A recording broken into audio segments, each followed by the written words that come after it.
Keep tuned now for Robert Young, starring in Father Knows Best, which follows immediately after this listening reminder. Tomorrow evening, two great NBC comedy shows return to the airwaves. The Bob Hope Show and the Phil Harris-Alice Faye Show. Yes, Bob Hope and Phil Harris join forces to make Friday night one of the happiest nights on NBC Radio. With Bob, you'll hear lovely Margret Whiting and Les Brown and his band of renown. And with Phil Harris and Alice Faye will be Elliot Lewis, Julius Abruzio, Brother William, and little Alice and Phyllis. Be sure to hear them beginning tomorrow night on NBC Radio. Now, stay tuned for Father Knows Best, next on NBC. Now listen to Father Knows Best, transcribed starring Robert Young as Father.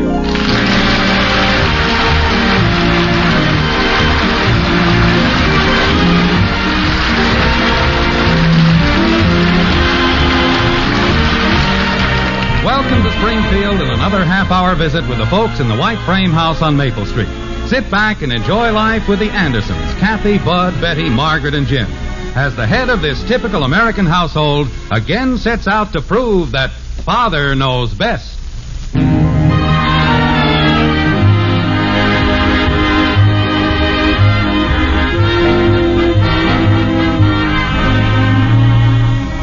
Yes, we're in Springfield, but at the moment not in the White Frame House on Maple Street. Instead, Jim Anderson is in the family car driving down Springfield's Main Street, accompanied by a backseat driver. No, correction. A front seat talker.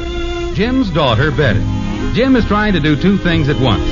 As a member in good standing of the Safe Drivers Club, he is trying to navigate the busy traffic in safety, while at the same time listening to his daughter, Betty. Like this. Father. Father, what would you say our position was? Oh, I don't know. How about third base? That's a pretty good spot. You know what I mean. There's a red light. Thank you. What's this about our position? Somebody been saying something? Oh, no, I was just wondering. I mean, after all, you are a pretty important man in Springfield. People don't get to be district managers just like that. Well, I guess there are some people who, that is, I wouldn't exactly say... The light's green. Thank you very much. I don't know how I could possibly drive this car without your assistance. Father? Now, what's the matter? Father, if people have a certain position, they should certainly live up to it, don't you think? I try to. Occasionally. That's what I told Grace the other day, and she said I was absolutely right. Who's Grace? Oh, you know, Father. She's the man who owns the lumberyard's daughter. She's the who? The man who owns the lumberyard's daughter. Since when does the lumberyard have a daughter? The man does. You know what I mean. I guess so. Didn't they teach English in your school? Naturally. There's a dog in the road. I see the dog. The dog sees me. It is a pretty dog. Green and yellow spots. I was just telling you. Well, you can just stop telling me. What about the girl who owns the lumberyard's father? You mean Grace? Oh, well, we decided that there are certain obligations a girl has to her father. For instance, if you wear a certain dress to a commencement party, you shouldn't wear the same one to a church social, or people will talk. About the father, I mean. In other words, you want a new dress. It's beautiful, Father. It's the most beautiful dress you ever saw. No. My name is Anderson, not Rockefeller. But I spoke to the woman at Gorman's, and she says they're practically giving it away. They are not giving it to me. But, Father, there's a red light. Betty, I know there's a red light. I have a peculiar habit of watching to see whether or not the light has turned red. The dress is red, too, Father, and it has absolutely no shoulders. It's just simply dreamy. Betty, I will not have my daughter walking around in one of those dresses. Makes a girl look as if she's being squeezed out of a tube of toothpaste. Besides, they're enough to give a parent heart failure. But, Father, they can't possibly fall down. I wouldn't care if you got a written guarantee from the president. You may not have one of those dresses. light's green. I know the light's green. Father, you're losing your temper. I'm not losing my temper. I have perfect control of my temper. And the car. Oh. Well? The motor stalled. Oh, what's the matter with this thing? Father, you're holding up traffic. Well, can I help it if the fool motor's flooded? Oh, go ahead, blow your horns, you rattle-brained nincompoops. Father, you're making a scene. Oh, there's one thing I hate, it's a horn blower. Nothing but a bunch of clock watchers in an automobile. Father, all the girls are wearing dresses without shoulders, and their fathers... Betty, we'll not discuss it any further. You'll get a dress with shoulders, or you won't get any. But, Father... And stop but-fathering me. That's final. All right, Father, I guess you know best. You're darn right I do. Oh, I can get my bus at this corner. Okay. There you are. Now remember, Betty, with shoulders. Yes, Father, I'll remember. With shoulders. Goodbye now. See you tonight. Wait a minute, with shoulders. Why did I say she could get a new dress?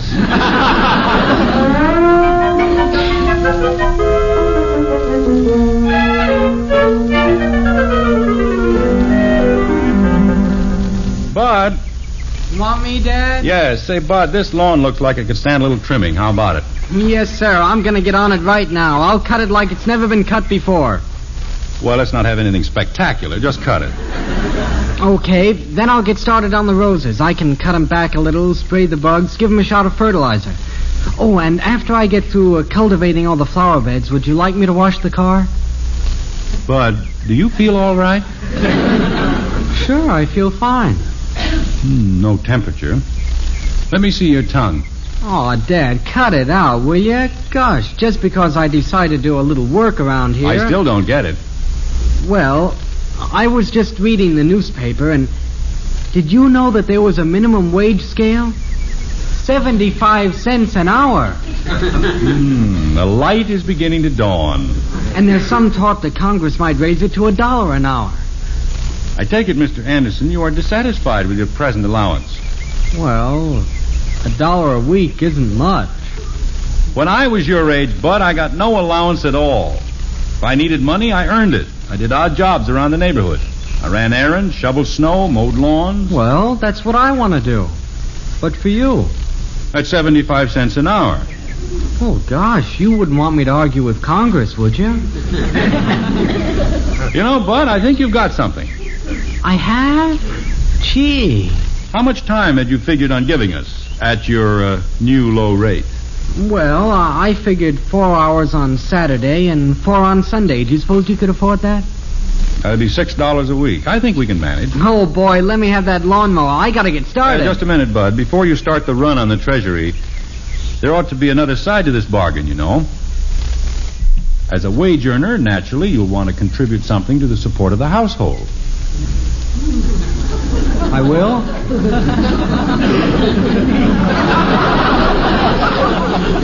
A man earning a man's way in the world, you'll want to make a slight donation for, say, food. Food? 21 meals per week. We won't count what happens in between. Gosh, I hardly eat anything at all. I'll bet I've got the worst appetite in the whole family. There are elephants who would have trouble eating one of your breakfasts. But we won't argue the point. Let's say $0.10 a meal. Is that fair? Well, I guess so. All right, that's $2.10. Now your room. Nice, bright, airy. How about $2 a week? What if I move into the garage? $1.80. Well, for 20 cents, I'll stay in my room. A very wise decision. Now let's see. Laundry. Oh, we'll make that 40 cents. Mm-hmm. Clothing repair and replacement, 80 cents. Telephone calls at 5 cents per call, 70 cents. Yeah. School supplies and equipment, 60 cents. Mm. Breakage and general overhead. Bud, where are you going? I just remembered, Dad. I promised to meet the fellas. I'll cut the grass later. Come back here. We had a deal. Oh, well. I can always pay myself 75 cents an hour.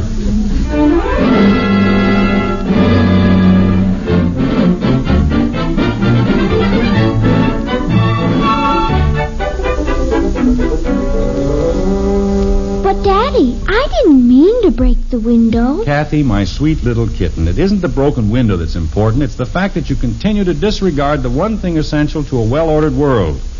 Discipline. When I was in the Army, I had 300 men under me. And without discipline, they'd have been an unruly mob instead of a group of efficient soldiers. And don't you see, Kathy, this family, any family, is like an Army unit, working together for the greatest good. Now, you've got to be a soldier, Kathy, a good soldier, an obedient soldier. Now, what do you say? Sir, how do you transfer out of this crummy outfit?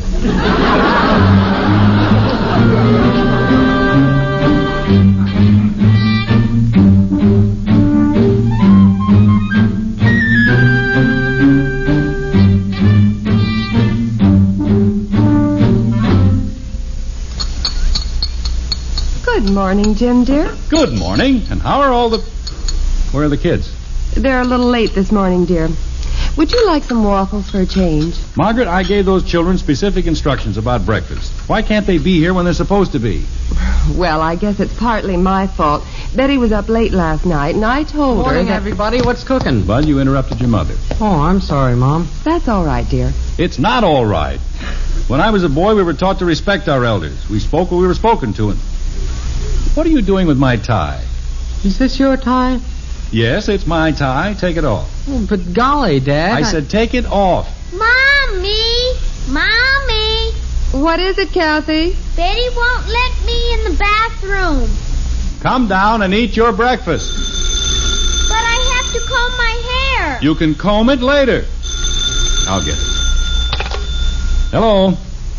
Oh, hello, Mr. Gribble. I was just getting ready to... But you can't keep the appointment. I see. You're what? Oh, taking your family to the train. Well, how about this afternoon? Later in the week, maybe? I see. Well, look, Mr. Gribble, as long as your family is going to be out of town, how about having dinner with us? Oh, it won't be any trouble at all. How about tonight? Well, that's fine. I'll pick you up at 5:30, Mr. Gribble. Not at all, Mr. Gribble. See you later, Mr. Gribble. That was Mr. Gribble. Margaret. Daddy, every time Betty goes into the bathroom, she locks the door. And you told her not to. And she said she didn't care. Sit down and eat your breakfast. Tattletale. I am not a tattletale. I didn't tell him what you were doing this morning. You better not. He was shaving. Shaving? But I distinctly told you... I wasn't, Dad. I was just practicing. I didn't even put a blade in. But you use my best soap. I can smell it. Jim, what about Mr. Gribble? What about him? Oh, he's coming for dinner tonight. And that's another thing. Kathy, Bud, Mr. Gribble is a very important man. Jim... Just a moment, Margaret. I've been working for almost a year to get Mr. Gribble to switch the insurance on his factory. And if either of you kids makes as much as one crack about his nose... Oh, Jim. What's the matter? What's wrong with his nose, Daddy? There's nothing wrong with it. It's just big. Margaret, don't sit there as though you were dying. What's the matter? Jim, you shouldn't have mentioned it. The children would never have even noticed Mr. Gribble's nose. Wouldn't have noticed it. How could they help but notice it? But they wouldn't have said anything about it. Now you've put a spotlight on it, made an issue of it. Well, why not? It's as big as a balloon, and he's very sensitive.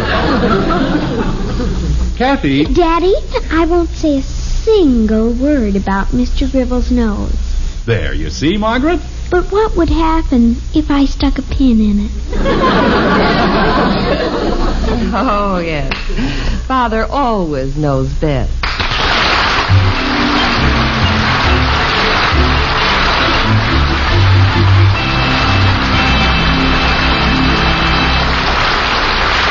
Well, there may be some doubt about Father knowing best in this particular instance. We'll find out in just a moment.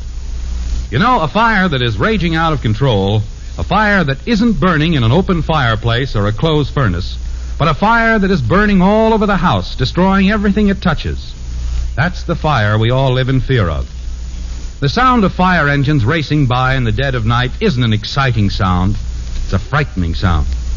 And the only kind of comfort we derive from hearing it is a kind of a small, uneasy relief that it isn't happening to us. Small and uneasy because we know that it could be happening to us. We all hope that it never will. But that's a futile kind of hope, unless we take active steps to see that it doesn't. And the steps to prevent such a fire happening to us are really simple. Here they are. Don't smoke in bed, and don't lose track of that cigarette you're smoking somewhere around the house. Don't store up old rags and papers. Clean them out. Don't put up with defective wiring and old frayed cords. Don't use cleaning fluids that will catch fire.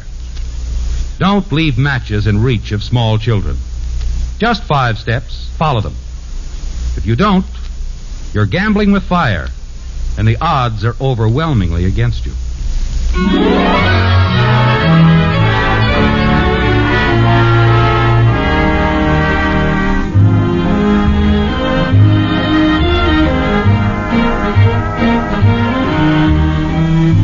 It's almost 6 o'clock, and in the white frame house on Maple Street, there's great activity in the dining room. Jim hasn't arrived as yet with his dinner guest, Mr. Gribble, but the Anderson kids are hard at work setting the table.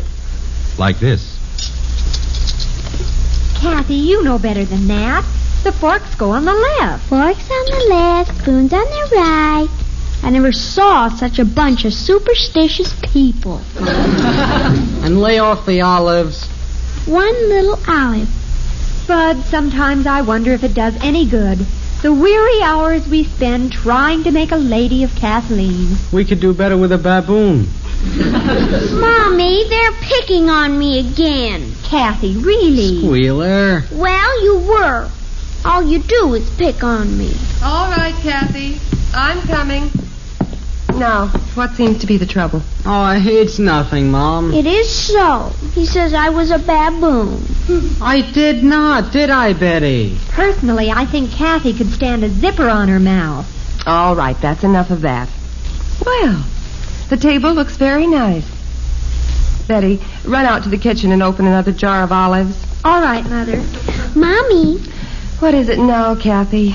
Mommy, I'm scared. Bud? I didn't touch her, Mom, honest. It isn't him, Mommy. It's that Mr. Gribble. Why, Kathy, Mr. Gribble is a very nice man. But his nose. What if I say something about his nose?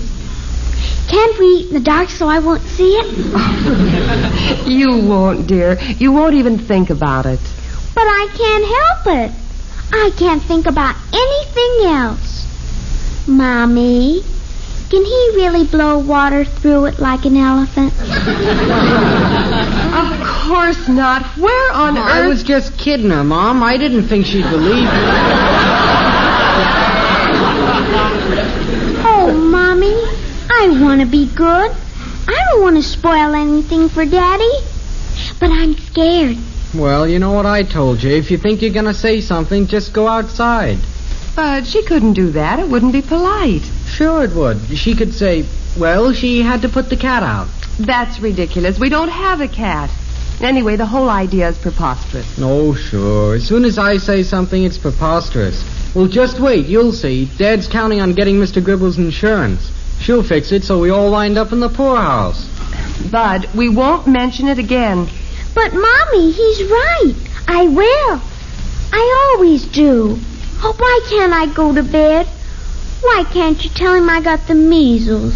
Or the smallpox? Oh, Kathy, darling, you're going to be fine. Really you are. We'll be proud of you. Mother, the car's coming up the driveway. Oh, I wish I was dead.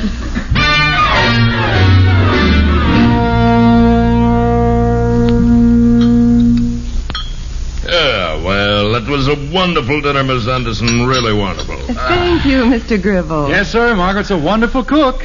Everybody says I married her for her apple pie. Oh, Jim. Yes, indeed. A wonderful, wonderful dinner. And a wonderful family. You're a lucky man, Anderson. Well, thank you. Thank you very much. Your youngest is the most remarkable child I've ever seen. She hasn't taken her eyes off her plate since we sat down at the table. Kathy, I hadn't noticed. Don't you feel well, Kathleen? Yes, Daddy. Well, look at me when I talk to you. Yes, Daddy. Now, that's more like it. Isn't it, little girl? Ooh, I've got to put the cat out. Excuse me. Kathy, where do you think... Never mind, dear. She'll be right back. I know, but since when do we... Will Mrs. Gribble be gone long, Mr. Gribble? A few days, week at most. What is it you were going to say, Anderson? Something about a cat. Kathleen, come back to the table right now. Yes, Daddy. I want to talk to you. Well, what's this about a cat? Mother, it's 8 o'clock. Really? Oh, it can't be. Oh, it is, Mom. 8 o'clock, right on the... exactly.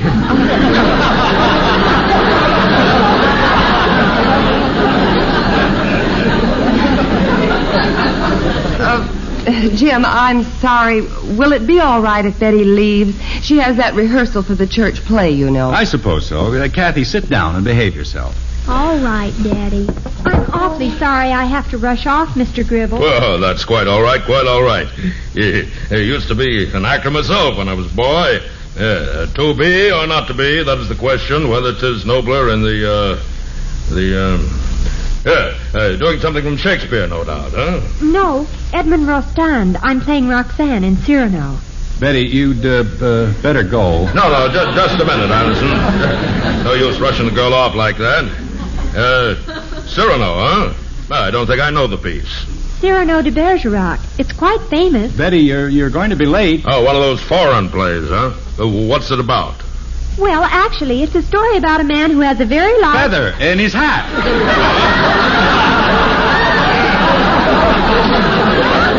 Biggest feather you ever saw. He goes around tickling all the people with it. Preposterous. You mean they wrote a play about that? Well, there are other things. Go on, Betty. You're excused. All right, Father. Good night, Mr. Gribble. Good night, everybody. Good night.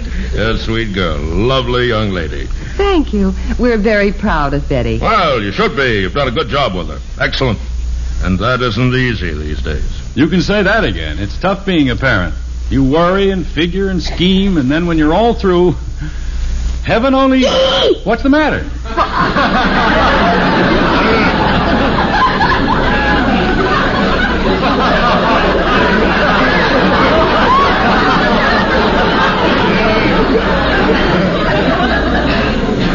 Kathy, what is it, dear? I thought he was going to say it. Kathy! Say what? What's all the excitement It's about? nothing, Mr. Gribble. Not a thing. Say, Dad. Kathleen, now where are you going? I have to put the cat out. You just put it on.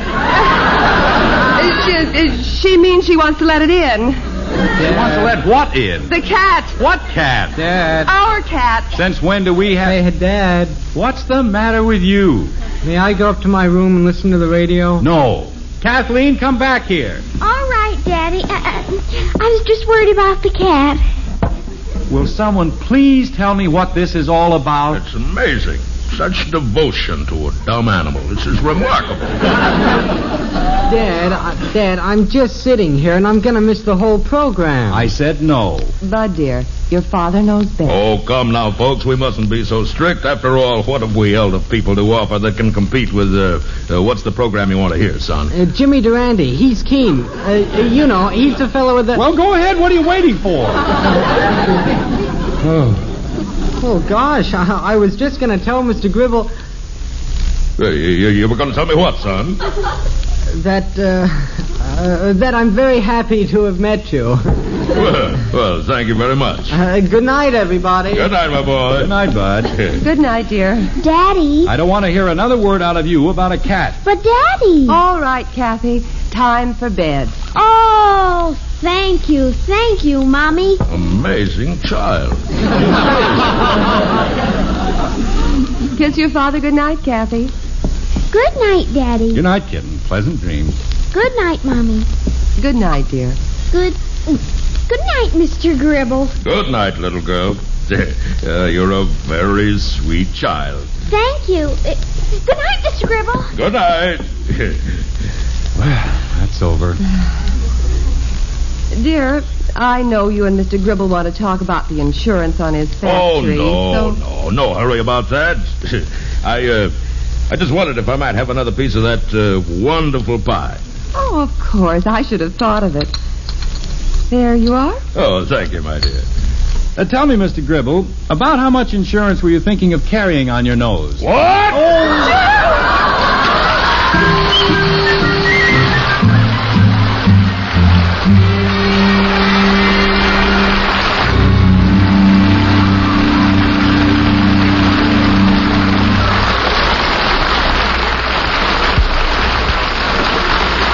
The Andersons will be right back. Did you know that annually in our country, 340,000 homes are destroyed by fire? 11,000 lives and hundreds of millions of dollars are lost in these fires in homes. Don't run the risk in your own home of a costly and tragic fire, which can be prevented. Check now and regularly on the 5 simple points of fire prevention. First, don't smoke in bed or discard cigarettes or matches carelessly. 2, clean out old rags, newspapers, and other inflammables from the closets, attic, and cellar. 3, repair or replace broken or defective electrical wiring or electrical equipment. 4, use non-inflammable cleaning fluids. And 5, keep matches in a safe place, out of the reach of small children. It is a simple fact that nearly all the fires which destroy American homes could be prevented if these simple rules are followed. So, follow them in your own homes. Remember, don't gamble with fire. You can't win.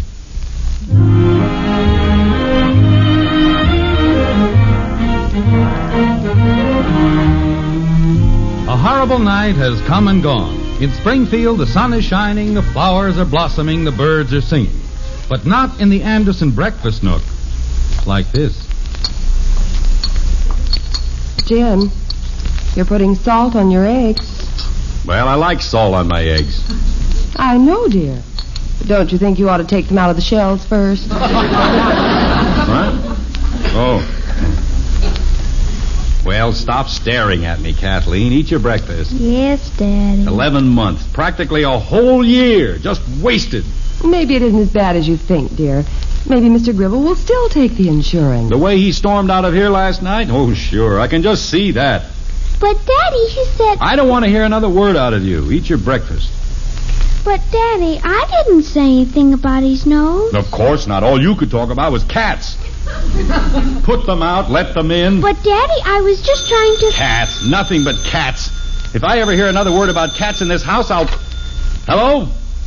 Oh, hello, Mr. Gribble. Look, I want to explain about last night. You see, yes, Mr. Gribble. Of course, Mr. Gribble. Thank you, Mr. Gribble. Goodbye, Mr. Gribble. Jim, what did he say? Oh, that's marvelous. That's the most marvelous thing I've ever heard. Jim, what is it? Jim. He said that... Jim Anderson, if you don't tell me this instant... He hates me.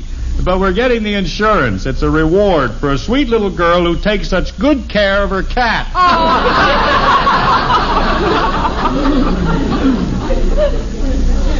I don't get it.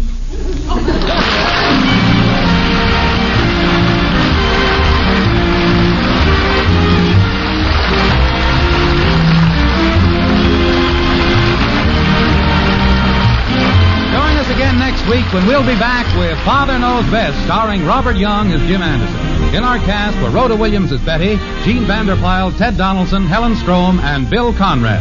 Father Knows Best was an NBC Radio Network production, written by Ed James, directed by Max Hutto, and transcribed in Hollywood. This is Bill Foreman speaking.